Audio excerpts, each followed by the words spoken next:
This episode is proudly brought to you by Optimum Financial Services Group. Optimum has the expertise to guide you through investment, tax, retirement, and estate planning, with a tailored solution to your individual needs. Our objective is to provide you with an optimum solution to protect your wealth. Optimum has expertise in medical aid, legal services, asset finance, and short-term insurance, as well as specialized services in commercial, marine, aviation, and personal liability. Don't choose the average, choose Optimum. Optimum Financial Services Group is an authorized financial services provider. Good afternoon to you. Welcome to the show. Thanks for joining. I've got a very interesting and motivated, positive guest today. Richard Wright is a 3-time brain cancer survivor. He's also a very accomplished athlete. He's a global speaker and an author and busy with his second book now. And it's going to be a fun conversation, all things positivity. And when you get knocked down, how do you get back up again? So stay with me. My name's Alex McPhail. This is High Performance Teams.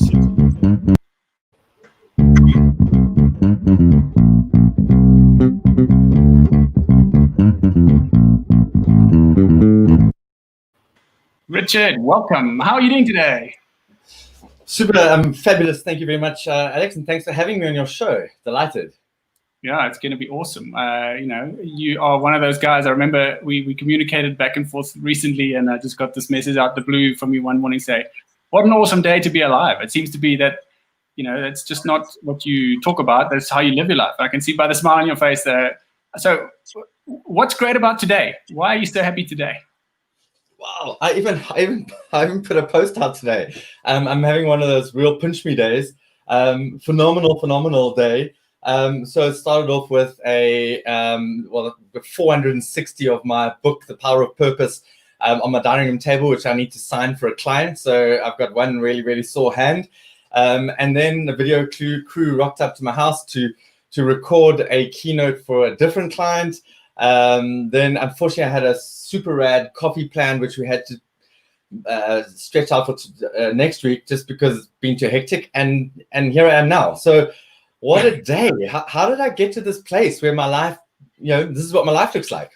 Yeah, so your life looks very different today than it did a couple of years ago, a handful of years ago. Let's kick in. You have this smile on your face, you have this shine on top of your head, but you're an athlete. I can see just from the picture I can see of you now, you look like you're still in good shape. Are you in good shape physically? Could you do an Ironman? Those aren't good questions to ask, Alex. Not after lockdown. What I did do from nothing, literally nothing, 34 days of running. I ran 50 kilometers on my 50th birthday. It was a love your age challenge in the middle of lockdown, challenge other people to love themselves. So if that's fit, that's fit. But I haven't done a hell of a lot since then. I've been battling. So, but I'm going to stop you right here in your tracks. And I'm going to say that as much as I am a radically optimistic person, I believe that optimism and positivity can exist separately. And I'm not Explain a bit more about that. What's the difference? Because I love them together, and I'm sure a lot of people do too. Yeah. Educate me. I'm not the world's most positive person. There are days when I battle. There are days through my journey where I've battled to get out of bed. There are days where I haven't got out of bed for like 2 weeks on end. There are days through this lockdown where it's really got on top of me. I've felt depressed. It's been hard. And I wasn't smiling. In the beginning of March, and we'll go there later, I wasn't smiling at all. And then beginning of lockdown, I was smiling even less. But that doesn't mean that I can't be optimistic. And optimism for me is more about the future and my ability to be able to navigate whatever obstacles are going to come my way. So somehow I'll sort it out. Somehow, we are resilient as human beings. We've just got to remember how resilient we are, dig into that, and figure out how we're going to change things so that we have a different future. And that's what I'm radically optimistic about. I'm a radically optimistic human about my ability to affect a different outcome. And that's different from being positive every single day, which I think is impossible. Yeah. Okay, cool. All right. So I apologize. I think I glossed over, signing 460 copies of your book for a guest. A, you got a book out. B, people like it. C, one person has asked for 460 copies of it. Obviously, it's making an impact. The Power of Purpose, I think it is. Yes. No, it's been amazing. tell us about the purpose. Tell us about the book and why you have a book. And okay, 3 times brain cancer survivor. It's a place where you kick off. But let's talk about the messy, the real, the human. You know, people fall over and end up in a heap on the floor. How do you stand up again? Why is there this book on purpose? So I'll take you back to where that sort of happened. Although the book is also me telling my story, less than happy childhood and less than happy about myself for a lot of my life, trying to be everything I felt the world needed me to be and to be liked and to be, I think we're all like that. Who did you have to become before your parents said, hey, good boy, we're really proud of you when you do that. And what did you do? And they said, Alex, go to your room. We don't want to see you, let alone have you be part of this family. You know, what is that? And that cultivates this idea of, certain behavior is rewarded and certain behavior isn't. And who do we have to become? So the cancer journey was an unraveling of all of that. It was a journey of unbecoming. So I found out that I had a very rare form of pituitary brain cancer back in 2016. And not long after that, I was told that the cancer had already spread and that I had conservative estimate positive, about 6 months to live. And that was obviously a really, really tough time. That's a real message. Yeah, sure. Yeah, that's messy. So, and then you really have to figure out what's important, what's really important to me. And I didn't fear dying. I never have. It's just a change in your living circumstances and you're no longer living. But my greatest fear is leaving my 2 little girls. So I'm divorced. And so a lot of that journey has been me being a single dad when I have them. And me leaving my 2 little girls without a dad, that is my biggest fear. So that became my purpose, is that I'm determined that I'm going to stay alive for my 2 little girls. And what does that look like? So it was also an opportunity to become my most authentic self, because when you're told you're going to die, you don't have to be anything for anybody anymore. But then who the hell are you? Which is a big problem, you know. Who the hell are you? So it really was that. It was and that's in the book. So the book is my journey through cancer and my journey of unbecoming and understanding identity. So I've got tattoo arm here, which is I am. So I am, it's the 2 most powerful words in the dictionary, because whatever follows next is who you are, and who are you. So it really was an identity crisis. Sure. Okay. Well, that's one way of putting it, identity crisis. I think a lot of people, I speak for myself, a lot of people would say that's a major crisis. And if you're labeling it identity, then you really don't seem to have a fear of dying, and it's just a different state of being. So sorry, say that again. No, that was just a part of the crisis. Yeah, a part of the crisis. At that point, did you have an answer? I am? No. So that was hard, because you spend so much of your lives, who did you have to become to attract the partner that you're currently with, married or with? Who did you have to become to get the job that you have, the promotion, to, whatever that is, to live where you live, to drive the car you drive, to fly the airplanes you fly? Who is that person? And then when somebody tells you that you don't have to be anything anymore, it really is quite a, wow, okay, who am I? Who am I? And you start to embrace the things that are not necessarily good things about yourself, which is also good, because that then frees you up. It was a tough journey, and I started with 3 words, and now there are a whole bunch, and I'm adding to them all the time. But it's quite a good exercise to do, and it's something I do with kids, actually, when I'm working with kids in schools, and we do it with T-shirts. It's what's on the inside, on the outside. Who are you? Who are you? It's what's your why? We work with companies like that, and that's purpose. And eventually, in terms of this purpose, it's you work from your identity and your who you are to why you are. What makes you feel happy? What brings you joy? What makes you feel like you have some kind of meaning? What makes you feel like you're making a difference, however small that is? And that's the start of a purpose journey, and that was really big for me. And that's why.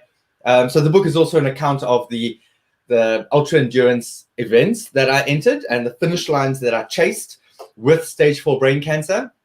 Because for me, it was getting back to this thing that I was really good at before cancer, and figuring out if I can still do that, if I can get to that finish line, I can beat brain cancer. That was big for me. So 2 things. Those finish lines were big for 2 reasons. If I can get to the finish line, I'm proving to myself that I can beat brain cancer. And number 2, I'm proving to my 2 little girls that their dad's going to be okay. Because surely, If he can get to, my dad can finish an Ironman with brain cancer. He can do anything. It's that kind of, which has also tripped me up a little bit. But Bailey McGangus says that all the time. You've mentioned so many things. I'm actually keeping note on my fingers here, see if I can remember them. I think this is going to be one of those conversations where things are going to get lost. So for those listening and want to ask questions or zoom in on some of those things, please type your comments. I see Ella joining us, Ryan, Linda Kaya. Thanks for joining. Welcome. Ask your questions of Richard.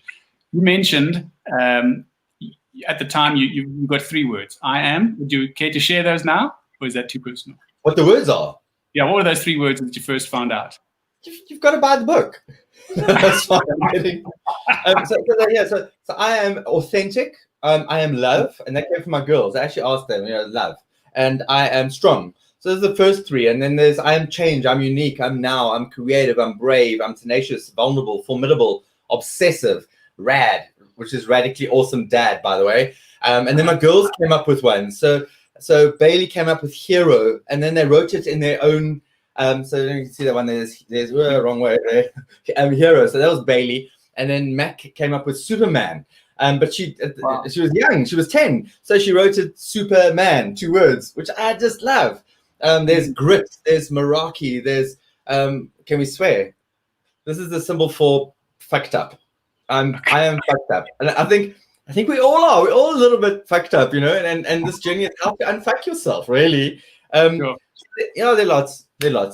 Okay, cool. And that sounds very interesting. And you've, authentic self, you've literally plastered it on yourself to remind yourself. And that speaks to a post you put out there today or yesterday about, if I was to ask you about things you love, how long would it take for you to mention things about yourself? I thought that was quite profound. This idea that we often put as an individual, we put our own things just a bit secondary, even though we want to hope and dream and desire and achieve. When we sit down and try and get on top of it, we actually do put some of our things behind us and say, well, I'm not good enough, I'm not worthy. And but anyway, I'm jumping around here, but I want to go back to, it took you how long from the announcement in 2016 that you are 6 months to live to get these words, those first 3 words? Oh, these ones. Yeah. So I got those. So the tattoos all over history. And when I went into remission for the first time. So I went into remission August that year as about the 118th person ever on this planet to survive primary pituitary carcinoma. So it was massive. Wow. It was really, really big. It's extremely rare form of cancer, very aggressive. There's no treatment for it. Not enough people to do trials on. So no specific chemotherapy. So it was a massive celebration. And it was after that I started that. Okay, cool. We need to start working at that identity. We need to start working at putting Richard back together again. Because you can never be the same person again. And we won't be the same people we are on the other side of COVID, because this thing has dramatically changed the landscape of everything. It's changed who we are as people in a lot of ways. And as much as people are saying, I just want normal back, that normal, it doesn't exist anymore. And what are you wanting back anyway? Because the past is your memory. It's not real. So what are you wanting back? And I know what you're wanting. You're wanting the comfort back. You're wanting the certainty. You're wanting and be very careful about what you rush to go back to, because was it really that amazing? Or is it just that you're scared of what's coming, or that you're unsure, there's uncertainty? What is that? So rather deal with that than rush back. But it's the same when you've got cancer. You just want normal back. You just want to be Richard before cancer. And it's hard to accept that you're Richard with cancer, because you just want to be on the other side. But what is the other side? Am I gonna survive? And because you're fighting so hard from a physical point of view, you don't spend enough time on the emotional, psychological damage and trauma that any terminal disease is going to cause. But I think that's life. That's we all run that journey. And you yourself have had some of that. When things change dramatically, we need to. There's a time to grieve that, and there's a loss, and there's a moving on. It's a closing doors and letting that go. So that's the identity. It was kind of, okay, what do I take forward now? What do I want to take forward? This is who I am. I still get to choose every day, though. And what does that look like? Yeah. Another thing I wanted to discuss on this point is you're clearly very driven. Just in the last 10, 15 minutes, you've mentioned so many things that really does highlight that you're driven. But going back to earlier days, 10, 15 years ago, high performance competing in Ironman, it's the big stage on in terms of triathlons. Ironman's a big event. I mean, a lot of people set that as a sort of a life goal, or certainly as an era in their life goal. It's a big thing. It's not just going for 21 down the road. And then going onto the world stage with that and competing, as we zoomed out just now, I'll do it again as I continue talking. There's that poster there behind you with the Ironman Wales, and that's awesome. So talk me through the journey in the beginning, or not the beginning, but at a stage of your life where high performance and competing as an amateur, but going for it and giving the professionals a run for their money, and what drives you as an athlete, and what's changed. Okay, cool. So part of the story in the book is that I grew up thinking that I was this wimp and crybaby, this person that didn't ever fit in anywhere. I had these massive big goggles. My eyesight was really bad from sub A, which is grade 1. If you're saying A, then you're in that age group. Yeah, bad. And then I had braces and this big hair, and that's why I shaved it off when I got out of the army. It was like, that's it, I'm done with this big wavy hair, and I've never gone back. But this idea that I'm not good enough, this idea that somehow I'm not strong enough, I'm not. And I'd been a triathlete for many years. I started triathlon in 1992, and it was something I was good at. But the shorter distances was never really my thing. And then I left triathlon for about 6 years because life and work and all sorts. And just by accident found my way back and entered an Ironman because one of my clients that I was coaching at the time to do an Ironman, I looked at what I was giving him and I thought, wow, I just want to get back on the bike. And I got back on the bike halfway through December, and then Ironman is April. So that was it. And that year I finished 55th overall with like 6 years of no triathlon. I was like, wow, this longer stuff is great and I'm good at it. And then, the bug really bit. So the next year was my best performance ever.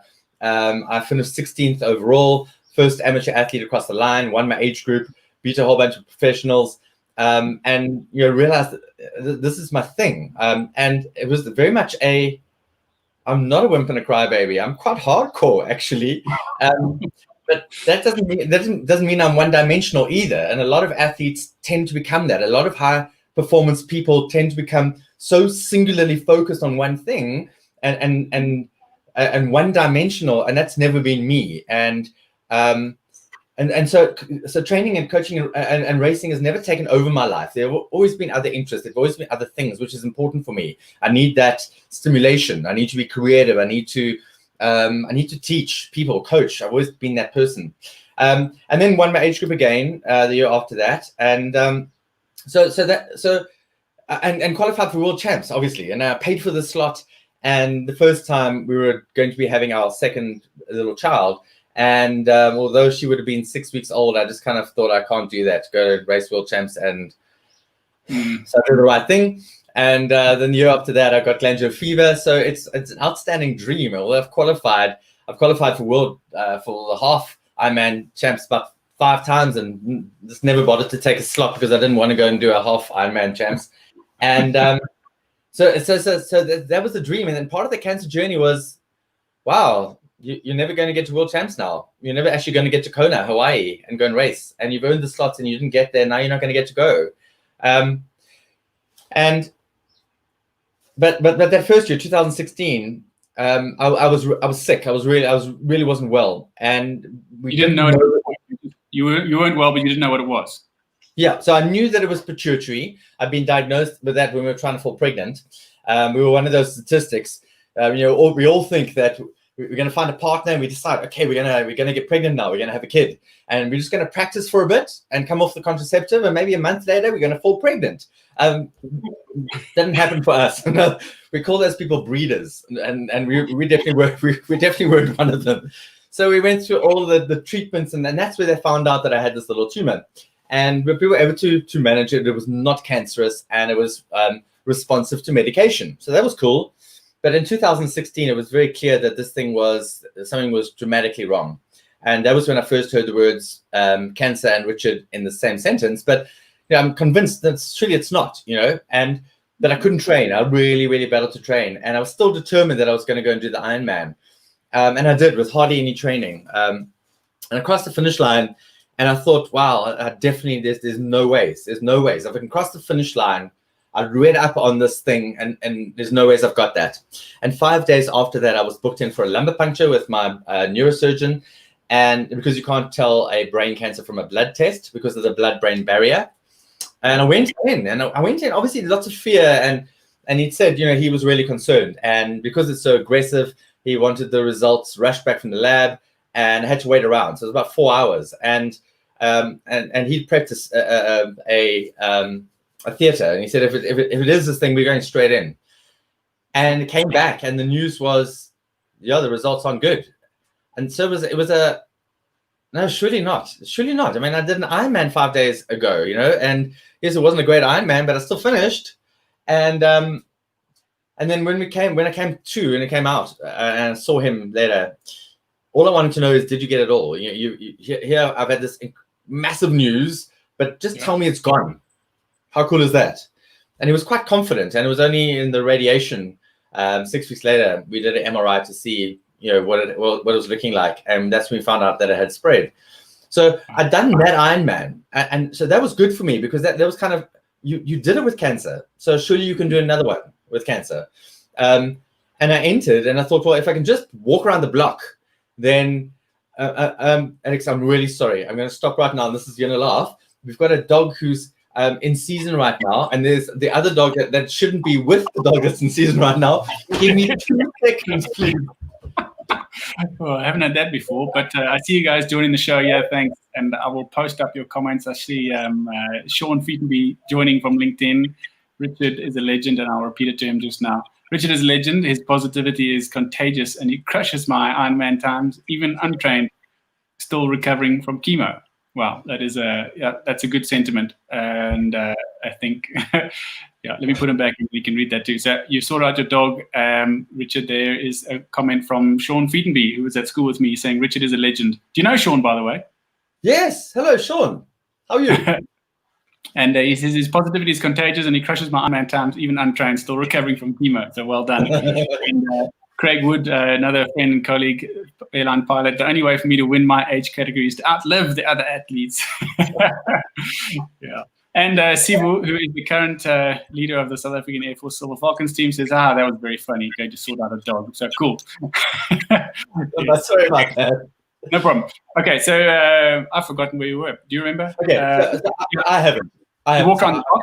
Yeah. I can pick it up. So that was, I've got this, right? And it was a case of, I really felt like a victim. And that's part of high performance, is that there are times when you feel like a victim, and there are times when it's hard, and there are times when you're really battling to get something right, or it just isn't, last on top of you, and all you can see is obstacles. And as much as I was a hashtag cancer warrior, and there's no treatment I wouldn't try or do, it consumed me. My life became cancer. And it was quite hard to separate Richard from cancer. And then my eldest daughter at that time, she was 10. She delivered me a very powerful message by mistake one day. And it was, Dad, nobody said it would be easy. And I still don't know where she got that from, but it was everything I needed to hear. So after that, I entered the Ironman. It was like, okay, Richard, nobody ever said life would be easy, and you can't keep on focusing on cancer. Whatever we focus on, whatever we put in our heads, we get more of. And I'm sure you know this from a flying point of view, and especially when you're doing acrobatics or tricks or whatever, you focus on the wrong thing, and you're going to be scribbled all over the pavement. So you got to know what to focus on, and that's so important, in that direction and focus. And for me, it was focus on that thing that you are good at. Focus on the thing that makes you feel like you're in control. Focus on that thing that makes you feel that somehow you're going to get through this. And I entered an Ironman, and for 2017, and I kind of figured if I could just walk around the block on any given day, if I could just do that, I'm changing the outcome. I'm overcoming the thoughts in my head. I'm controlling my thoughts. I'm doing something active about my situation. And that was it. That's all it took. So that became a big part of my fight, and my focus and my purpose is getting through events. And you know what it's like when you enter something and it's coming. Even if you batten to train, the closer it gets, the more motivation there is to do some training, And so that year, I was the Ironman story of the year. And it was, there's a video every year, the highlights package. And I was going to be shame. for a dude in the hideouts package. And so there was a lot of pressure on, and that's good because I respond well under pressure. And but the race doctor Conrad van Hagen had and Paul Wolf, the race director, had basically said he's not racing until we get clearance, medical clearance. And I'm like, so can your doctor give us clearance? I laughed at them. It's like, well, every single doctor I've ever been in contact with is, you shouldn't do that. Don't go and do that. Why do you want to go and do that? And I was like, who do you think you're talking to? It's about me, you know. And who are you trying to prove? You know, what have you got to prove to other people? I'm like, this isn't about other people. This is proving to me. So there's no ways I could get a medical doctor to sign off anything. So literally, the morning of the race, we've got footage where the cameraman comes into the medical tent, and Conrad's sitting there with the results that came through, the blood tests and everything, and he looks at me and he says, you know, on paper, there's no medical reason why I can't let you race. But now I need to ask you, and he used to be my doctor. As your doctor and your friend, do you really, really need to do this? I said to him, just show me those results again. So he phoned through to Paul while I was there, and I picked up my chip, my timing chip, at the boom as you go across the line to start the event. That's where I got my chip. So it was really a touch and go moment, and I had to agree to catch Conrad in the medical tents along the way. And then second loop of the run, he told me where he was going to be near the finish line, and he wanted to check me out and make sure blood pressure and temperature and everything was fine. And I expected a 13-hour, and I crossed the line in a 10:20. Oh. And it was but there are times, I mean, there are pictures of me, I'm walking in the run, and tears streaming down my face. I got angry. I got so angry. It's like, how dare you? What the hell's happened to my body? And I can vividly remember times in the race on the bike and on the run where my body was just like, Rich, we're done, dude, done. And feeling like my body's lying on the ground and my head is so clear. This purpose, I am going to finish this race, saying, no, we're not. Come. And I raged. I got so angry, but this is like fire. How badly you want something, and I wanted it that badly. So, you know, looking back now, especially with the training I did, that was not a physical result at all. There was a pure sheer determination, and I timed it with a chemo cycle. So I was on a 28-day chemo cycle, and that was day 28 of the cycle. So we timed it. So it was my best day of feeling, and then the day after Ironman, we went back to Joburg and then started the chemo the next day. It was like that. Looking back now, it's kind of wild, but that's the journey. It sounds like a Hollywood movie. Like, how do you? I'm getting quite a bit of feedback. I don't know. You're hearing the feedback as well. It sounds to me like you've got.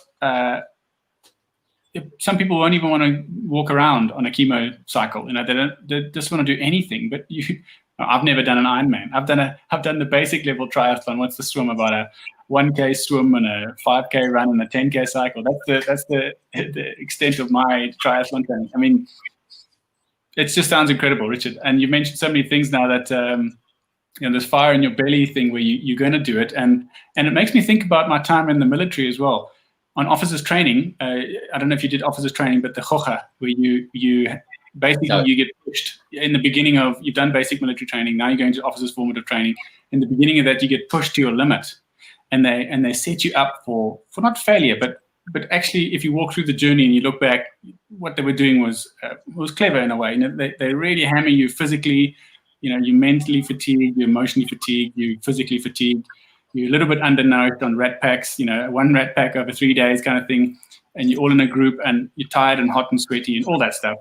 And they set you up for that. The finish line's just there and you can see it.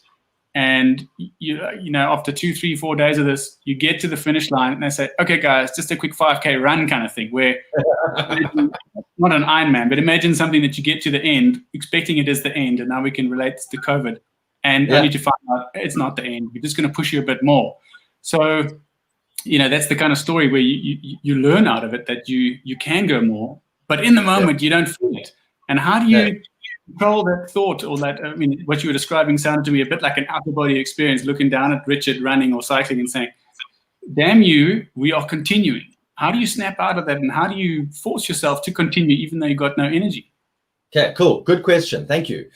Just to get back to the army. So in basics, our PTI used to tell us when you quote, when you can quote once, you can quote, like, which is coach throwing up, 3 times. Only the 3rd time are we worried.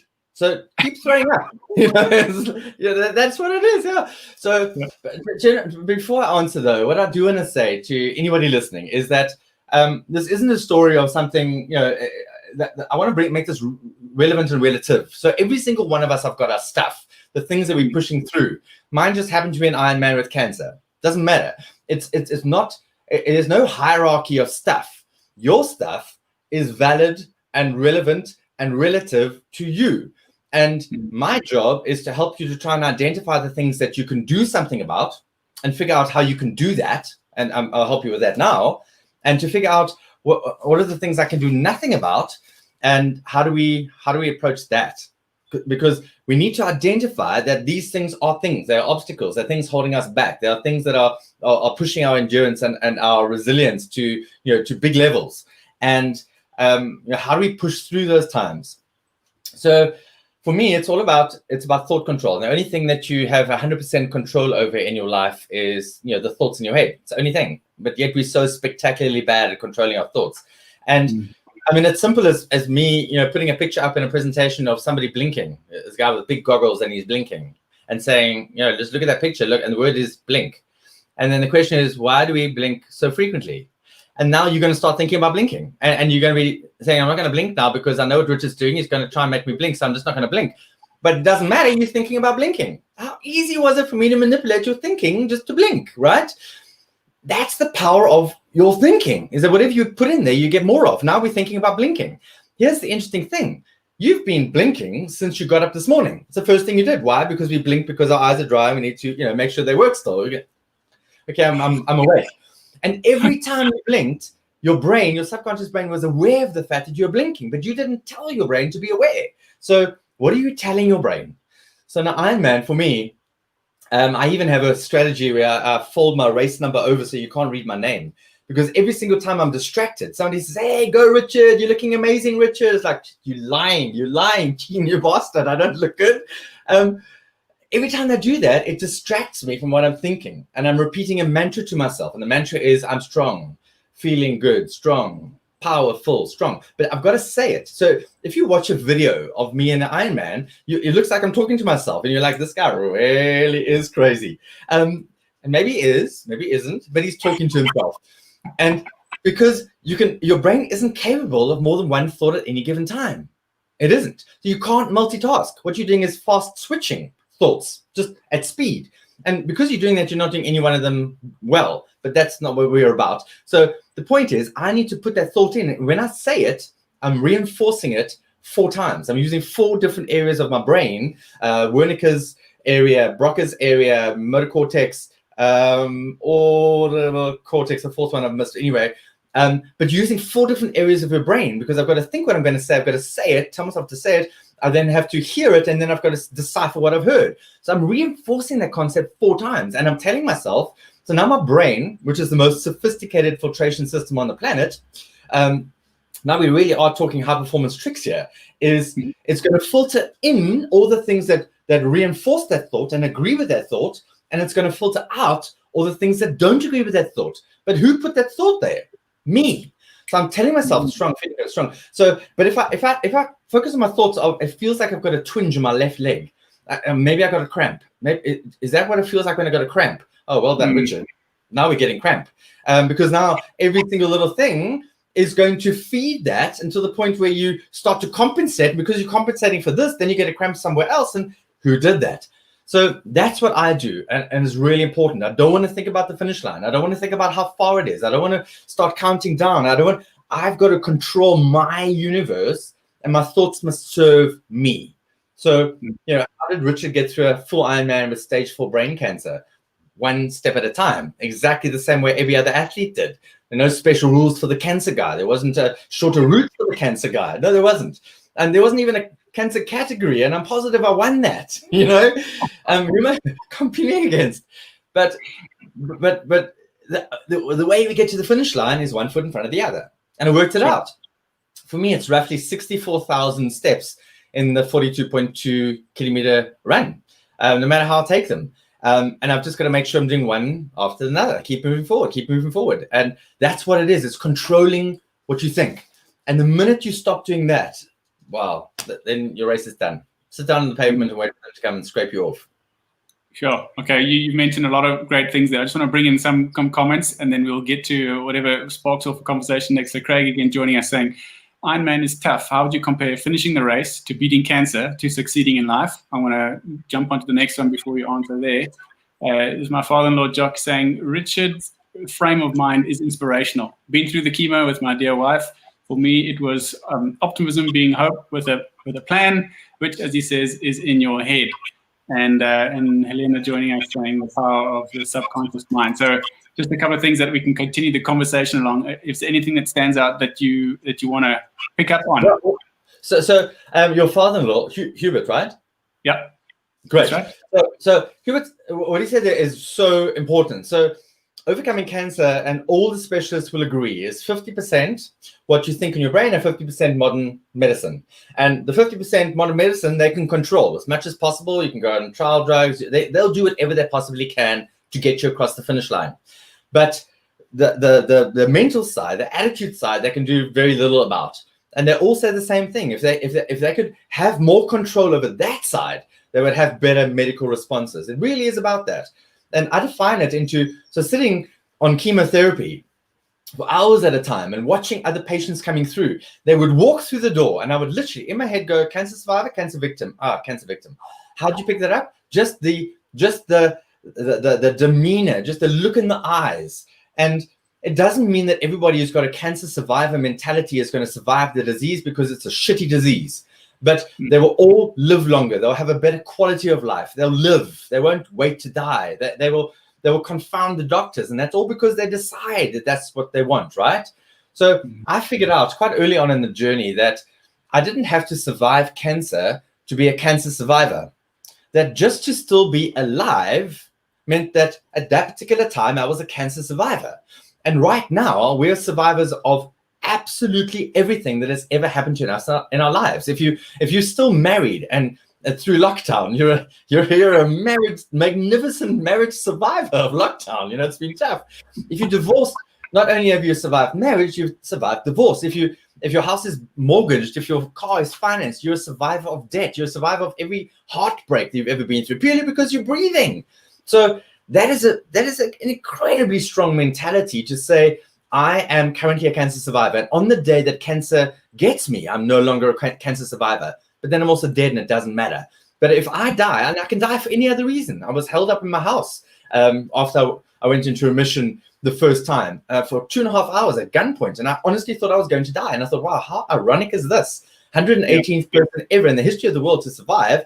And I'm going to be killed with a home invasion, which is South Africa or the world. And if something else killed me, I would die a cancer survivor. So, and then the hope part of that, Hubert, is spot on. I've got a talk, or I used to do a talk, I don't anymore, got a couple of YouTube videos out there that says that hope is not a strategy. Because when we say, I just hope it's going to get better, hope is nothing unless it's accompanied by an action plan. When I say I hope I'm going to, it means that I don't really have control over that. Hope is kind of what comes at the end after I've done absolutely everything I possibly can. Hope is what accompanies the action plan, and that's really important. And then to Craig Wood, name I recognize, Craig Wood's comment there. So Ironman, overcoming cancer, or life. Sure. How do you separate them out? So they're all.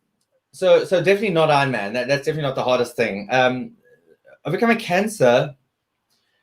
Well, before you answer that, because I think I wanted to jump into overcoming cancer, not once, but now you've recovered it, and then it comes again, and you recover it, and it comes again. So let's zoom in there a little bit as well as you talk about overcoming cancer, because it's not a full stop, life carries on thing either. Yeah, no. So you mentioned just now about lockdown and with your PTI, you get to the finish line, and then they tell you, oh, we're going for a 5K run quickly, and you're like, sorry. I thought I heard you say we're going for a 5K run. What was that? This is the finish line. And that's what happened, they took away our alcohol and we were like, oh, and then they gave it back. We're like, yay. And then they took our kids could go back to school. And then the next minute our kids came back. And when our kids came back, they then took away the alcohol again. And you're like, how are we supposed to cope now? That's our coping juice. Anyway, I digress, but that's what it is. And when cancer came back again, it was harder the second time. It was like, this thing has taken so much out of me. It's brought me to my knees. And now I'm celebrating getting on the other side. I know what it took to get here. And now I've got to do it again. Wow. So it took longer to get out of that period. And I went through a long period there, 3-4 weeks of feeling so depressed. And I haven't said this often, but I think that had it not been for my girls at that time, it would have been I don't know that I've got it in me to fight it again. What's the point? But obviously, girls, so you got to get your head around it. And so that year, 2017, I entered everything. So literally finished. Once you got diagnosed the second time, you entered everything, or when you had recovered, you entered everything? No, when I got diagnosed again. So, and that was that Ironman, that 2017 Ironman, and then I about 10 days later, I just happened upon an entry. Somebody gave me a free entry for the 361 mountain bike race. I had no idea what it was. And I didn't know that it started at 5 o'clock in the afternoon and you started by going through the night. Wow. And I hadn't been on that bicycle for about a year and a half on a mountain bike. Whew, that was hectic. I did it with another hardcore Ironman athlete, Jenny Close. And the whole time I think I'm holding her back. And that was tough. That was really, really, really tough. That was at that point in time, the hardest thing I've done physically. And especially because I wasn't prepared for it and I hadn't trained for it. I hadn't done any mountain biking and going through the night. But again, it was like, this is nothing compared to going through chemo and radiation and the cancer and operation. And what a joy. How amazing to be able to do this. So we finished that in 23 hours and my chain broke early in the morning, just as it's dawn and we can see again. It's looking beautiful and just getting some of the dust off your face and out of your teeth. And the chain broke and it broke on an uphill. And every time I fixed it, and eventually I had no more chain links left. And these amazing gents stopped and helped us out. And but every single time there was a finish line, it was this case of, okay, if I can do that, I can beat brain cancer.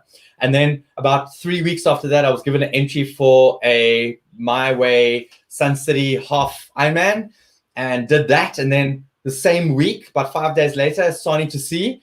And that's the year it was apocalyptic conditions, the most rain they've ever had. We couldn't even go down the Umkomaas, which is the reason you want to do this in the first place. And 43% of the people who started that race finished it. Wow. And we were one of them, my partner Nelson and myself. And again, it was the entry that was given. And it was just so amazing that I was given these entries to go and prove to myself I could beat brain cancer. And I'll never forget on the second day.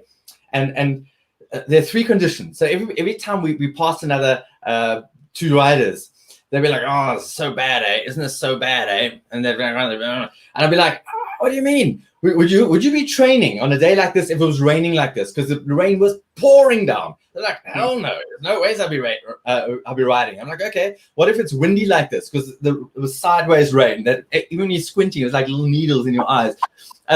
Hell no, there's no ways you'd be out here. Like, okay, and if it was cold like this, because it was bitterly cold, there's no ways you'd be out. I'm like, it's all 3. Isn't that amazing? Look, here we are. Isn't this amazing? How incredible to be alive. And the guy says to me, he says, like, you sound like you're some kind of like motivational speaker or something. I'm like, I'm glad you asked. but that's what it is. What are you going to do? What are you going to do? Are you going to sit there and feel like a victim because of the conditions? Can you change it? No, you can't. What can you do? One pedal in front of the next. It was a most amazing experience to share with Nelson, and in these little 2-man tents, popping cannabis oil suppositories and saying, when it got dark, and saying, "Nelson, you don't want to know what I just did." It's like, so it was an experience, And then Ironman Wales was later that year. So it was a year of finish lines and just feeling like, if I can do this thing. And I only entered Ironman Wales because was a case of, so I've done 10 Ironman races now, and they've all been South Africa, or 9. So number 10, I might never get to race again. I might not make it. So what are you waiting for, Rich? You're waiting for that perfect race where you want to go and win your age group again. And I only picked Wales because it's so tough that the competition isn't so bad. It's one of the 2 hardest Ironman races on this planet, that and Ironman Lanzarote. And that's the only reason I wanted to go. And I entered it after the Ironman because it was like, maybe I can win my age group there, because the competition, nobody wants to do that race because it's so damn hard. Yeah. And then I didn't want to go. Because I was like, well, I'm not going to win anything now. And I remember clearly I was on the beach in Bloberg. I was down there for my job, and I was running along the beach, and I stopped and recorded a video, and it was called "Stuff It, I'm Going to Wales." It's like, Rich, you'll never have this again in your life. You might not even survive this thing. What the hell are you waiting for? I don't have the money. Whatever. You might not be around. Let's go. And that's when I committed, and that was Wales. So How did Wales go? Like, how did it go in the Wales trip? Was it good? Was it tough? Was it? So the Sani to Sea race, I later learned, was to acclimatize me to Wales. It's the worst conditions they've ever had in 10B Wales. It's the worst they've ever had. It was so bad. The spectators are, it's like next to Port Elizabeth, up there with the crowds are amazing. The crowds were gone because who wants to be out there in that weather? It was so bad. Freezing cold. It rained that entire time, and the sideways rain. So there was a point in the cycle where I couldn't feel my hands, let alone my fingers. And it was that subconscious thought, I wonder how long it has to be like this before they like get gangrene and drop off, which is ridiculous, but that's how it felt. That is the hardest thing I've ever done physically, the hardest thing. And I finished, I think, at 12:20 or somewhere around there. And I didn't even look where I finished because it was like, oh, geez, Rich, that was so bad. I walked so much of the run. It's hilly. Again, I finished top 15, top 20% of all the people there with this cancer. And it was just this, what drives you? And the whole time thinking, and I remember sticking my finger down my throat in the run because I couldn't keep anything down. I felt nauseous and horrible. It was like, just purge everything. And 2 or 3 times until eventually I thought there can't be anything left. And still thinking, well, that was nothing. We've done that with chemotherapy, and that was worse than that. So you keep on sticking your finger down your throat, It's how badly you want it. And then, so I went into remission again and resigned from my job. So that was the 4th of December that year. And I phoned up my ex-CEO, Andrew Golding, Pam Golding Properties.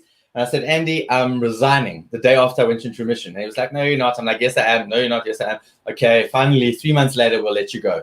So, because I wanted to become a full-time speaker, and I'm in remission. So I'm living my best life. And wow, that was hard. That first year, high performance athlete hits plumbs the depths of zero money. All the money you built up just went. Nobody wants to book you. And then the cancer came back. And I was like, wow, how clever was that, Rich? You've got medical aid, but there's no leave. There's no sick leave. There's no annual leave. There's no leave. And this is what you do. What are you going to do? But again, it's just that I think that mindset of what are you going to focus on? You're going to focus on all the obstacles, or you're going to pick yourself up? And then here's the interesting thing. And this is why I was depressed at the beginning of lockdown. So beginning of the year, right? Now I'm on the global stage and I'm flying all over the place, and it's so amazing. These huge big corporates are booking me, and I'm finally getting money and feeling like I'm getting my head above the debt and paying back the medical bills, because unlike other people in this country, we have to pay back the money. And just feeling, wow, this is so amazing. And Deborah, my life partner, and she's been together for 3 years now, but it was 2 years, moved up from Port Elizabeth. She resigned from her position. Now we're working together, and our calendar's booked up. It's so amazing. And second week in March, I went into remission for the 3rd time. I was like, yes, finally my life is looking amazing. Woohoo! And then 3 days into lockdown, every single bit of my booking, there's this thingy on this whiteboard here. It was like, okay, that's another one. Got to get rid of that now. And every single one were cancelled or postponed indefinitely. And now our income, literally, all our future income disappeared in 3 days. And we sat there looking at Deborah saying, now what? how much more resilience am I supposed to prove to myself and the world? How are we even going to pay for school fees, let alone? And then what do? You just get up and you brush yourself off and you figure out how to reinvent yourself and you figure out how to get on top of things. And that's my radical optimism in my ability to get somewhere. That's what that is. So, yeah. It's incredible. I mean, to be knocked over on a lot of different fronts repeatedly over an extended period of time, just one of those events would knock over most of the people. But dust yourself off, stand up, and let's see what's the next challenge. And as we spoke over the last few weeks, your approach is to have these mini goals, like the first buoy, the 300 meters of the first buoy, and focus on your mantra. So, did your mantra go through your head in the beginning of lockdown? Did you start with I'm successful, I'm a motivational speaker, people will book me? Not? No, I don't do that one. I don't have that one. The only thing I do that mantra is, so that's Robin Banks who does that. No, the only that I've got when I'm doing something or when I'm running and really taking strain or whatever that is. No, it was okay, what do I do now? And Debs and I were like, okay, what we need to do is we need to get hold of the people who know you. So let's get in touch with all the people that have booked you before, all your previous clients. And I didn't have a product. I had never done virtual speaking. I'd never done virtual keynote, done nothing. And literally I picked up the phone because I thought I'm not mailing people, not now, not in hard lockdown, and got hold of the right person. Just, hey, it's Richard. You know me. How can I help you? That's it. How can I help you? What are your pain points? What are your people feeling right now? Where can I make a difference? And then quite a lot of what I did in the beginning there was saying, I know you can't afford to pay me, like a Dunlop Sumitomo tires. They weren't manufacturing a single tire. They weren't selling a single tire, and they put their staff on, try to keep them on full salaries, but they couldn't. And so it's okay, cool. I'm going to pay it forward. So you're a past client. You've been amazing to me. How can let me give you something back? And there's no indebtedness. And that also made me feel good at the beginning of lockdown, that although I might not be getting money and I was making a difference. And I think that's so important in terms of purpose, is that where you're making a difference, and it doesn't have to be big. Purpose, the journey of purpose starts with small little things. But how can you make a difference? And the more you do that, the more it comes back. And so they said to me, listen, Richard, we can't afford to pay you, but what we can do is when you need new tackies on your car, let us know 4 new tires we'll put on your car. So great, that's a trade. Great. Yeah. And so probably over all this time, so I think I'm on 75 keynotes now. Amazing. Which is a lot. It's been amazing. But about 40% of that has been pro bono.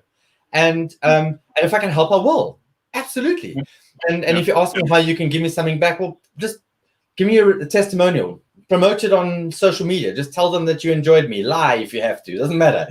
Or refer me to somebody who you think can pay me, And people have been amazing like that, And it really is that. It's just, how can I help you? And what I say is I haven't survived brain cancer 3 times just to survive brain cancer. I really want my life to mean more. I want to leave some kind of legacy on this planet where when I'm not here anymore, there are people that say, Richard, actually, I am Richard's living legacy. I am somebody that Richard helping to think differently in a tiny little way.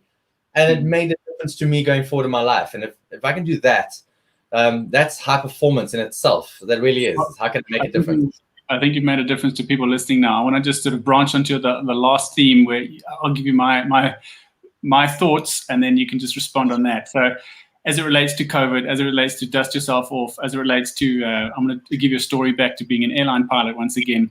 And this is I hear your pain. March, I also had all my motivational speaking bookings all dry up, and what now? But the story that I've been working on in the last few months for the new material is, an airline pilot, like you get airborne out of Joburg in the nighttime, you fly through the night to Europe, and shortly before descent, the sun comes up, you've been awake all night, you've had, maybe a bit of bumps, you're hot and sweaty and smelly, and the air's stuffy, and you're tired, and you basically, you got that sort of hutful feeling like, I just want this over. And the sun comes up, and all of a sudden, it's beautiful, and there's the Alps and the snow, and then you can see the Mediterranean and the boot of Italy. It's a beautiful, beautiful landscape when the sun comes up. And then you extrapolate that a little bit, and you realize you've gone through 80% of the journey so far. So through the night, you've probably done 10,000 kilometers. A few hours ago, you got airborne, and look how far this journey has taken you. And you're just about to start the descent, and it's a very busy phase of flight now, approach and landing, and you need to be sort of all hands on deck, and you wake up the last sleeping crew member, and now you fire it up, you have a look around, you take stock, and you take these mental and real photographs too of this beauty, and then you hit it. And that's the message I want to share with with corporates that are doing these motivational talks, that we've been in this lockdown, we've been in this COVID pandemic, and some businesses have fallen over, but other businesses have had to step up their game and deliver more, because telecoms, etc., banking, financial services, those industries are working harder than they were. But you need to take that time shortly before the end of the project, as pilots do shortly before descent, where take a look around, appreciate the beauty, build up a bit of energy, get fired up, and then tackle the last part and give it a good go. So what are your thoughts on that, and how you could sort of tie up this conversation? And we're not at the end of COVID, but certainly we're in a different phase of this journey as South Africans, or around the world too. How do you take stock, or what's the message that you'd leave with the listeners now, that let's fire it up for a last shove as we kind of bookend the last quarter of 2020? So there are two things I'd like to add there. So number one is that whole concept of an Ironman is far, the big distances, but you've got a lot of time to do it in. And I think the reason more people don't do it is because they get overwhelmed by the sheer volume of what they need to do in the training. But Ironman, the hard part of an Ironman isn't the race. The hard part of the Ironman is the training, and it's getting up in the middle of winter and going running when it's pitch dark, and coming back and you've got snot icicles and it's still pitch dark, and it's like, yeah, but you're exhilarated. And even if you just did 5Ks, 6Ks, that's what you had to do today to get to that finish line. And I think for me, it's identifying what are the things that you can do today that are going to make an impact today. They're going to be things that you can look back on your day to day and say, wow, I accomplished something. I did that little run. I went for a little swim at lunchtime, or I went for a little cycle. It was 30 Ks, or I spun inside on my indoor trainer for an hour. And that's okay, because those little things. So the word I want to give you is accretion. And it's a really cool word. And accretion is that ring around a black hole in space. And what that unbelievably beautiful ring is billions and billions of tiny little particles, where each one is completely insignificant. But when you put them all together, billions of them together, it is spectacular. And that's what we need to focus on. What are those tiny little things? The accretion, building, until we've got this thing. We've done enough training. We've done 1,600 kilometers run in 9 months. We've done 9,000 kilometers cycle over 9 months. But that was 30 Ks at a time. But that gets you to the start line and gets you to the finish line. So, getting to the end of this thing, what are those little things that you can do that if you can do them regularly, are going to build up? And then lastly, no matter how you're feeling, and no matter how sweaty you're feeling, and you're tired and you've been flying all night, no matter how you're feeling about COVID, look around you and understand that happiness is not getting to the destination. Happiness is a feeling. And if your happiness is around getting to the other side of COVID, if your happiness is getting your normal back, if your happiness is getting your full salary back, if your happiness is seeing your kids get through this year that's been so disrupted, then good luck to you, because you're missing out. And you're not going to feel happy, because you're going to get to that point and then say, okay, what's the next finish line? And what I realized in this whole journey, when I truly felt like I wasn't going to make it, just to wake up in my own home with my girls there on the weeks that I had them, and to just that feeling, that's what happiness feels like. To go and wake them up and kiss them and nuzzle them in their ear and say, I love you. That is what happiness feels like. So make a list of all the things that make you feel happy right now, no matter where you are, no matter how cuck your life might be. Make a list of all the things that make you feel happy. Make a list of things that you do in the day. Compare those two lists and adjust. And you'll see a very, very big difference coming out of this. Well, that's awesome. Thank you so much. And it's a good way to wrap it all up. Richard, been wonderful talking to you. People can find you on all the social media channels, no doubt, and get a copy of your book. Good luck with all those signings as well. And I hope we have another conversation in the not too distant future. Alex, thank you so much. I really love what you're doing. Just keep shining brightly, and all the best with your journey of purpose. Thanks for having me. Yeah, thanks, Richard. Cheers. Fingers. All right, there we go, folks. Thanks. It was a great journey talking with Richard. I hope you enjoyed it as much as I did. Please stay tuned next week until we meet again. High Performance Teams. I'm Alex McPhail.